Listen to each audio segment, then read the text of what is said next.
Joining Positive Impact Now. We are so happy to have our next guest with us, Mr. Elliott Connie. He is a therapist who works with couples, and he shows couples really how to make the relationship work as opposed to how to go to a divorce court. Mr. Elliott, thank you so much. Elliott Connie, thank you so much for joining us today. Oh, you're very welcome. I'm glad to be here. Thank you. And you're at a speaking convention, is that right? Yes. I'm speaking here at an event in, actually I'm co-hosting and speaking at an event here in Orlando. Oh, wonderful. Well, you're fortunate to be in a very good weather situation there. Yeah, but it's funny. I left Texas and the weather was horrible, and I come to Orlando and the weather's now beautiful in Texas, and it's not so good here in Orlando. So I don't think I'm good luck. Well, we're very happy to have you back with us, Elliott, and we'd like you to share a little information with us. We've been talking about relationships and romantic interludes and getting to know people, meeting people, and getting into relationships. And I think you're the man to talk to about what happens after you're in that relationship and what we can do to make the best of them. Awesome. Well, I'm happy to provide whatever information you guys would like. Great. Well, what would you suggest off the top of your head for strategies, maybe a strategy or two for adding positive elements into a relationship? Well, the number one thing, like if you're going to get into a relationship, you have to be inquisitive about what are the things that make that person happy. Like, we have to educate ourselves about happiness because we don't naturally know it. If I meet a girl tonight, or if a girl meets a boy tonight, they don't know what buttons to push to make that person happy. So we have to inquire about that. We have to explore that. What can I do to increase happiness in this person's life?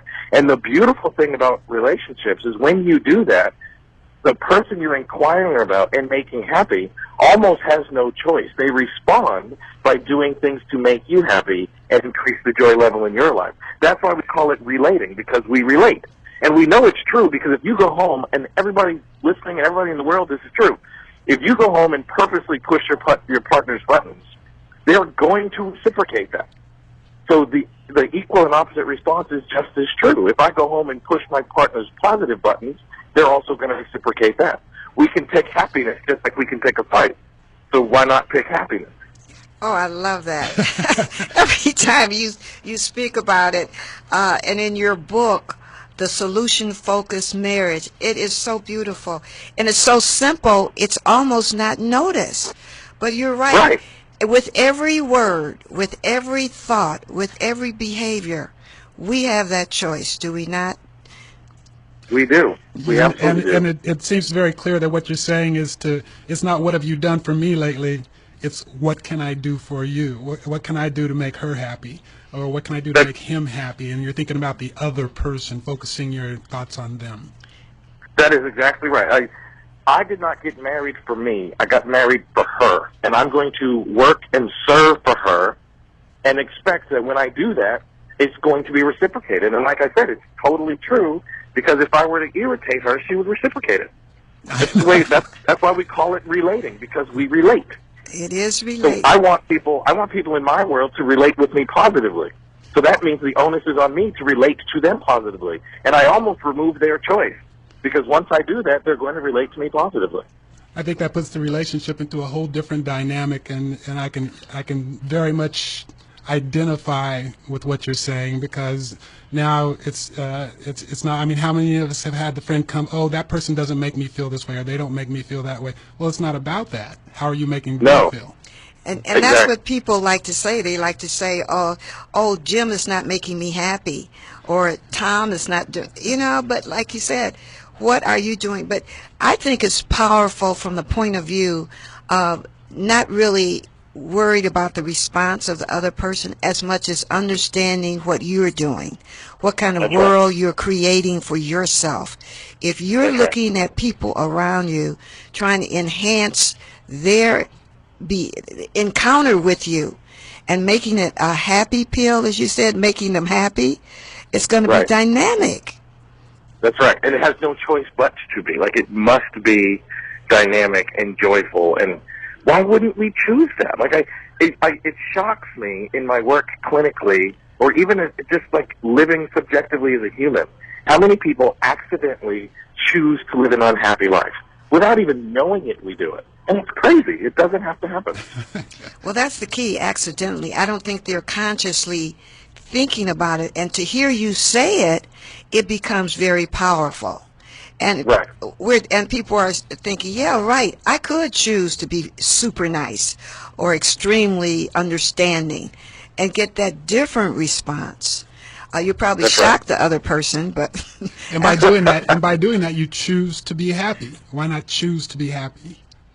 That's exactly right. I'm a big fan of quotes, and Albert Einstein has a quote that says, "There are two ways with which to live your life. One as if nothing were a miracle, and the other as if everything were a miracle, and I choose the latter." yes. So if the most brilliant person of the 20th century could choose to view the world as miraculous, then that's good enough for me. Absolutely. Absolutely. Well, Elliott, now when your book is The Solution-Focused Marriage. When you use the term solution-focused, how do we as individuals put that in practice in our relationships? Well, most of us have what we call a problem focus. We're better at talking about what's wrong, what's bothering us, and we stay quiet when things are going very well. So when something's bothering me, we say, we need to talk, blah, blah, blah. But when something's going very well with you, you don't say, we need to talk. Let me tell you how you've been making me happy recently. So a solution focus is switching your focus from a problem orientation to a solution positive orientation. So you're learning more about happiness than you are about problems. You're learning more about joy than you are about aggravation. You're educating yourself more as to what it is you do that adds happiness to your partner's life, as opposed to the opposite. We have this thing in our human brains that makes us think, if I learn enough how I broke it, I'll become better at fixing it. But that makes absolutely no sense. We have to have an orientation that says, just forget how you broke it, pay a whole lot of attention to how you build and fix things. And once you do that, your world changes. Like, your whole perspective just flips. We have to have you on Positive Impact now much more frequently. We heard this about 6 weeks ago when you were on, and it was great then, and it's even better now. I think it's like that sinking in effect, hearing it Right. twice, repetition. Oh, no, it's because I'm getting better. It's because I'm getting better. Yes, you are. And when a person like I'm you, kidding. when someone with your experience and knowledge says, points out a technique like this, it makes it seem so simple. And if you'll allow me to paraphrase, it's really as easy as remembering to, or taking the time or making the effort to tell your spouse, you know, you did something today that really made me happy. Let's talk about Right. that a little. And she might say, I'm sorry, excuse me, what? You know, but it's because it's so unusual, and it shouldn't be. And you're giving a whole new meaning to the phrase, honey, we need to talk. It's no longer that negative conversation coming, but to take time to say, honey, we need to talk, and to say thank you for doing A, B, and C. I would love to be known as the guy that changed the way we heard the phrase, honey, we need to talk. Yes. Because I think you summed it up perfectly. When your partner does something that makes you happy, we should not take that for granted, and we should say, sit down for a second. You did something today that really lifted my world, and I need to tell you what it is. Indeed. Maybe that'll be the title of your next book, Elliott. Honey, we need to I will. talk. Yeah. Here we go, Elliott. You know what? There you go. I'm off and running now. Yeah, listen, honey, we need to talk, and he smiles. Right. Yeah. Yeah. For sure. Well, this Well, is great. being solution focused is a great tool, and I'm sure it's going to help a lot of our listeners to move forward. We're coming up on a short break here, but I've got a quick minute for you, Elliott. Is there another technique that applies to that solution focused marriage that we can talk about in the next segment? Start talking about it now? Or do you Yeah, want to wait? give me a quick 30 seconds Well, here. because the solution focused thing, it's about really two things. Number one, educating yourself on what makes your partner happy, and then number two, creating a future where those things are present. So we've just talked a little bit about how to educate yourself about what makes your partner happy. So then the next thing is, how do I create a future where those things are present? Wow. All right. Nice. Well, and again, you're focusing your thoughts and what's going to make you happy on how do I make her happy. And That's right. And as my wife likes to say, a happy wife means a happy life. but that's the most selfish thing you can do in this world is be unselfish, right? Because when I do it, it's going to splash back on me. Well, we're going to talk about that in a little more in just a minute. We want to thank our guests for joining us in our conversation with Mr. Elliott Connie, and we'll be back with more in just a minute. Stay with us, everybody. Thank you.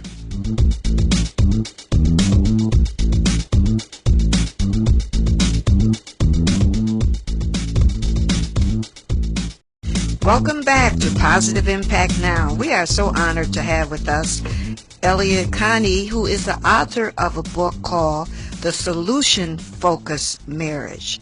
And he's just shared with us how you should find out what makes your partner happy and how to create a wonderful future together. I know, Elliott, one of the things you talked about is that sometimes without couples realizing that their relationship can turn a little stale and unhappy, what would you suggest they do to try and turn that around? I would always suggest that they notice that it's not always stale and it's not always unhappy. There's no such thing as perfection, which means there's no such thing as perfect imperfection either. So if someone says to me, my relationship is always unhappy, I know you're wrong, because that would mean you've accomplished perfect imperfection, and that's not possible. So I want to know, when does your partner accidentally make you happy and accidentally get it right?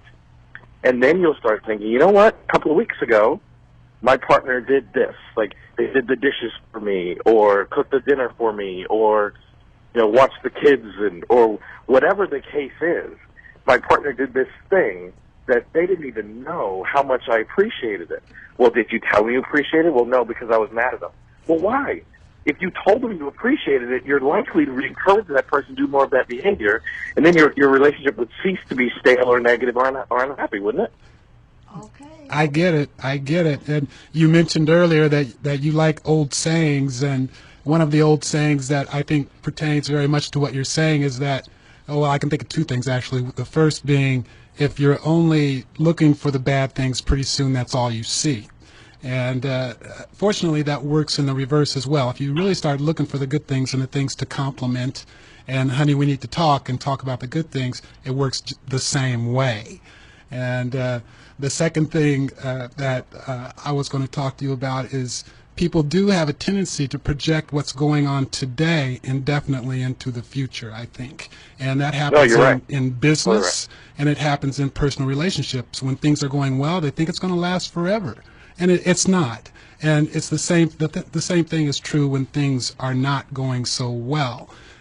So that human tendency is something I think that gets us into trouble, both in business and our personal relationships.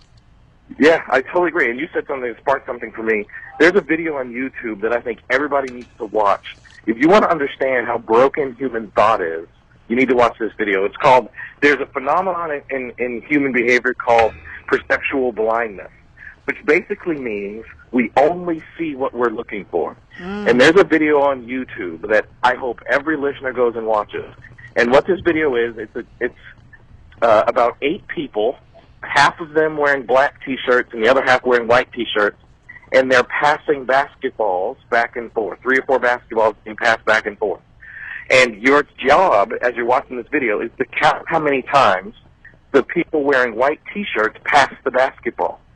Now, because your perception is so focused on how many times the basketball is being passed, you don't notice that halfway through the video, a gorilla walks right through the process. But human perception is not capable of holding 2 thoughts at once. So we can't simultaneously notice the basketballs and the gorilla. So your brain deletes everything other than the basketballs. Now, this is important. Perceptual blindness is important to recognize, because if I'm only noticing what's wrong with my partner, then I don't see anything else they do.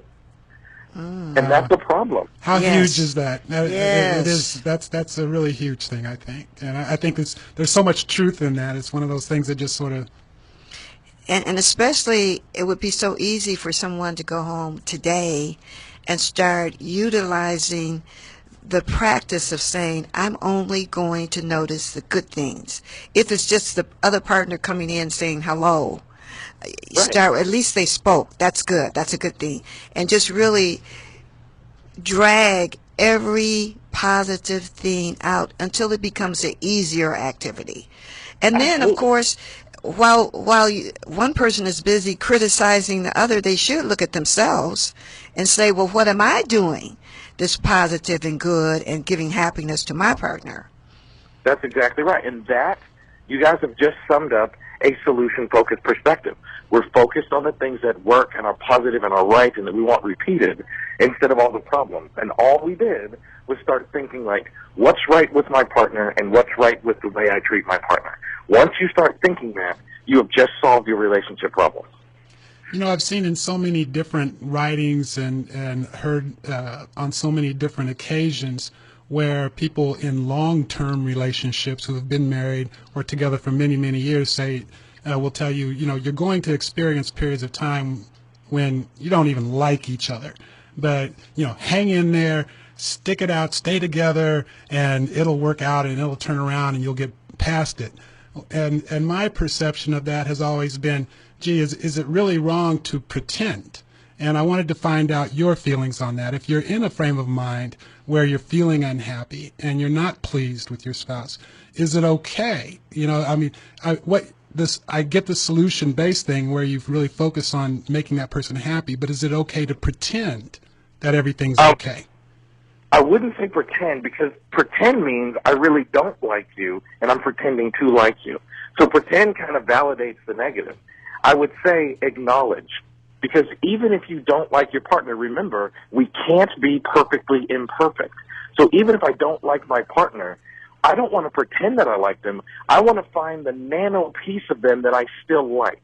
And once I find it, that little piece is going to grow. So I'm not really pretending. I'm actually acknowledging that there's a piece of you that, in spite of the problem, I'm still very much in love with. I'm still very driven to. I'm still very much in like with. And I'm only going to focus on that piece. And once we do that, that piece in your partner will grow. You know, I only have, per, you know, science and what the lifespan people will tell you, I've got about 80 years on this planet. I'm going to spend as much of it as I possibly can smiling. And my chances of smiling go up if I notice what's right with my wife, even when she's driving me nuts. If I remember that not 100% of her drives me nuts, I'm going to pay attention to the 1% of her that is still right there with me. Then I'm likely to smile. And I want to say to my Lord and Savior, when I die, I smiled as many minutes as I possibly could have during my 80 years on that planet. There you go. And I'm not going to let anything deter me, ever. Okay, and we're going to say many more than 80. But well, I'm just, you know, natural science says that's about the expectation for a man, but hopefully I'll get right, more. but smiling gives you more years, you know. It changes the chemistry of your body. As opposed to someone very angry. So you're talking about ways that couples can strengthen their bonds and really how to become more appreciative of each other. That's right. That is so beautiful, of every relationship. So how do you help couples focus on the positive aspects of their relationship? I ask them to describe them to me. Most people come to therapy because they've forgotten that they still have positive aspects to their relationship. There's a really funny story that happened early in my career. I said to this one couple, what brought you guys together? Like, why are you together? And they said, you know, we don't know, because we hated each other every minute of our relationship. Like, we've argued our whole relationship. We've never gotten along. We literally almost hate each other. And I said, really? And they said, yeah. Like, I said, are there any times where you remember just getting along? And they said, no, we just have been at each other's throats for so long. And they had 3 children. And I said, well, then you must have gotten along at least 3 times to create these lives. What made that happen? And these partners then start saying, well, I think he's attractive. Well, I think she's attractive. Those were the first compliments that they had said to each other on purpose in a very long time. And then they begin to open the door for subsequent compliments. You know what else they have? You know what else they have? Because I know you're wrong. I know that if you're in a marriage, and these children are like 10, 9, and 7, whatever the ages were. So I know that you've been together for a decade. You're not going to choose to be in a relationship with somebody that you hate deeply for a decade. There's something keeping you guys together, and when we give words to it, we give power to it. So that's, I want people to talk about it. My book is filled with exercises that are verbal. So we're sitting and talking and communicating orally about what's right with us, because words give power.